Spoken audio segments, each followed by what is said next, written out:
My name is Farid Nikfam. I'm doing the chapter 7 presentation.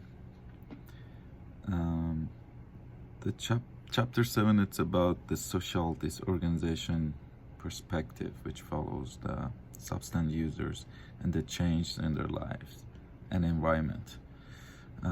When the change takes place rapidly in a short period of time, can easily lead to value confusion, belief disorientation, and loss of control, engaging in substance use as their mechanism of avoidance, relief, or coping. So the question is why individuals move from one environment to another, and how they struggle to adjust to a new environment, and how they're forced into substance use, deviance, or criminal activity in the face of difficulty from the new environment or due to their new individual adjustment. I'll start with the sources of inspiration. The social disorganization perspective first appeared at the University of Chicago in 1920s, and was the main reason was industrialization and urbanization. So W. Thomas is the first scholar to conceptualize the problem of disorganization. He and Florian at 1920 did the Polish study, which provides a classic statement of the social disorganization perspective. The migrants, the Polish migrants, no longer serve their new society, the new system, no longer serve their new needs of living during the industrializing U.S. cities. The development and anything goes, nothing works attitude, and the deviance, delinquency, and divorce and mental disorders started showing up. The other studies, other people who work on the studies was Nels Anderson, Ernest Mauner, Louise Wirth, James McDonald's. Chicago scholars also found objectively measure external factors. Park and Burgess identified 5 concentric zones for the city of Chicago. The center is the downtown. At the outer reaches of the city is the commuter zone. In between are the transition zone, the zone of working man's home, and the residential zone. So the major findings are delinquency is differently distributed throughout the city. Delinquency, along with other community problems such as infant mortality, truancy, and mental disorders, occurs mostly in the areas nearest the central business zone. Areas of high delinquency are characterized by a high percentage of immigrants, a high percentage of non-whites, a high percentage of families on relief, and a low percentage of home ownership. And some areas constantly suffer from high delinquency regardless of the ethnic composition of the residents. And the social disorganization theorizing continues after the Chicago school era too.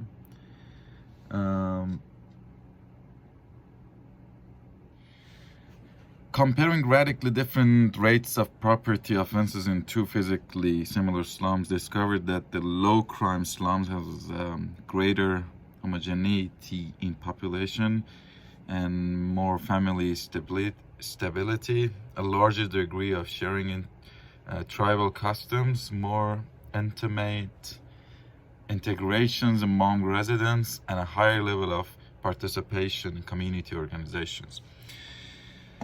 Interest in ecological conditions revives among criminologists in 1980s and 1990s. Studies on substance and substance use in the perspective of social disorganization are generally immersed in the large research literature of evidence, crime, and social problems. Okay, now we get to the theoretical framework.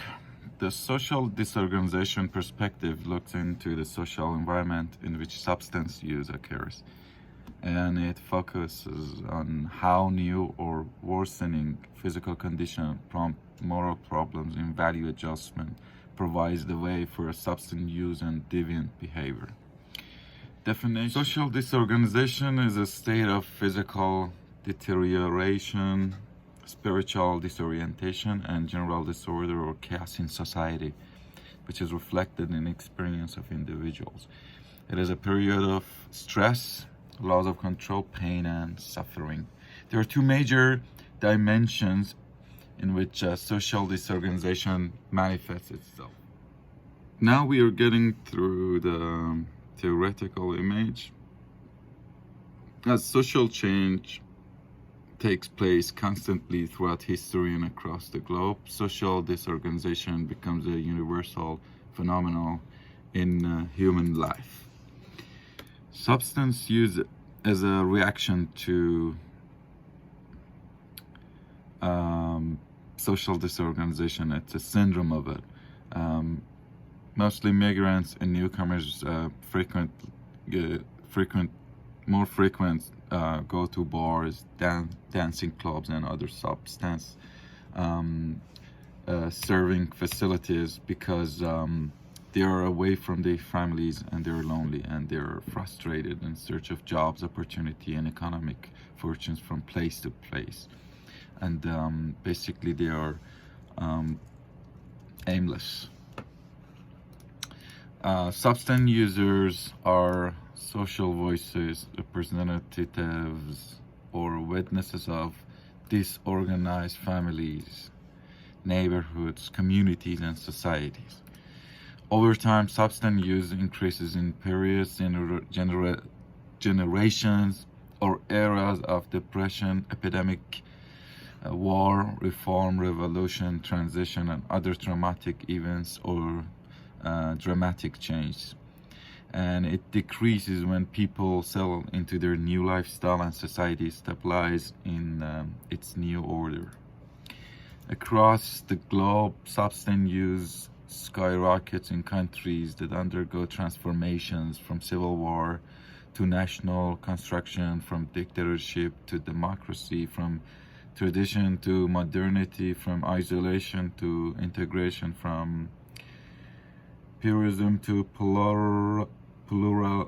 pluralism, from control to market economies, and from poverty to development. We get to theoretical components. This organization can be systematically examined in 6 major components with respect to substance use and abuse.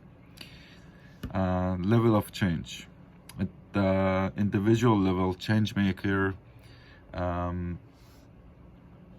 collaterally with or without interaction in physical, psychological, interpersonal, and social dimensions. The change at the social level involves family, group, organization, community, culture, or entire society. Form of change. 3 major forms are most common. One is migration. Substance use, as I mentioned, may become their tools to vent anger, cope with stress, or punish themselves, or may even become their ultimate retreat from active social life. Another form of change is immigration. Immigrants leave their home society and enter into a new country, and they're cut from their family language, they have language problem and job discrimination. Another form of change is environmental. People who form the mass of social dynamic are the creators, enforcers, and the sufferers of constant and instant change. So many people cannot get adopted to the new technological, mass media, environmental situation, and they get depressed and they use substance. Okay, now we get to manifestations. Material dimensions. Disorganization manifests in both material and non-material dimensions. Physical conditions in association with disorganization may support, sustain, or worsen substance use. Individuals in pain are likely to seek relief from substance. Sometimes the noise, the industrialization in the society makes people cause some brain damage. So there are so many people who are suffering from brain and physically pain and disability. And there is a spiritual dimension too. The non-material or spiritual dimension of social disorganization concerns national ideology, public mentally, community sentiment, family unity, and individual morality. There is a lack of sharing in public concerns, collective sentiments, national ideology, and cultural symbols in societies, in disorganized society. And families torn apart by social disorganization, struggle between tradition and adventure. So there are so many people in disorganized society who feel uncomfortable, shocked, frustrated, and hopeless in a spiritually disorganized societies, and they may turn to substance users to develop some illusions about reality because they cannot get adopted to the society. Outcome.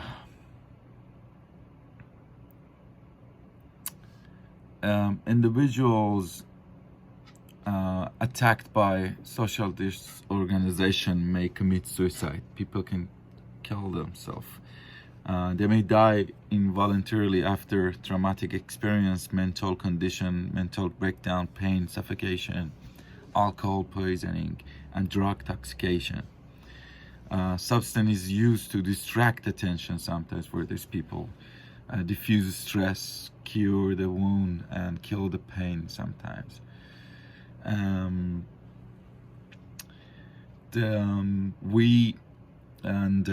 an outcome, this sort of societies need reorganization. People who suffered can benefit from their past experience in the situations, and the former friends, former friendships. They can use their former friendships as a source of inspiration, encouragement, and support. As a reborn culture, a society can be a combination of tradition and modernity, and they can trust and create the feeling of belongings to heal the wounds in society. In this sort of society, people should remain ready to offer help to each other, and substance should be regulated in a reorganized society. Substance dealing should keep out of the community and put in check. And for substance users, the society should provide medical treatment and emotional support and assistance. And the whole community should inform and educated about the legal, moral health, and personal of substance and substance use in their life. Now we get to theoretical applications. So there is a chain of reaction from change to substance use, and there are some questions. The question is, what causes the disorganized and changed society, and why some individuals' reactions are different? Another question is, would environmentally change lead to widespread maladjustment, substance use, and deviance? Change is constant in terms of social progress and individual maturation. It is inconstant in terms of personal disruption and social disorganization. And we should remember that substance is addictive, substance use is habitual, and substance users can become lifelong addicts. Now we get to empirical tests. The social disorganization perspective creates opportunity to apply, expand, and reach different research methods in the study of substance use and abuse. First one is case studies, individuals who plug into a new environment. Historical analysis is suitable to study major social transformations in a culture or territory. Survey research is a timely device to document social change in the making. Experimental study can be used to ascertain the causal effect of social disorganization on substance use and abuse. Policy implications. Systematic approach in the theoretical analysis can have implications and impact for policy towards substance and substance use. Public health, for example. Public health officials and professionals react to substance use as an epidemic, not as an individual act, and they can prevent substance use, educate the general public about changing social environment and a healthy lifestyle in response to change.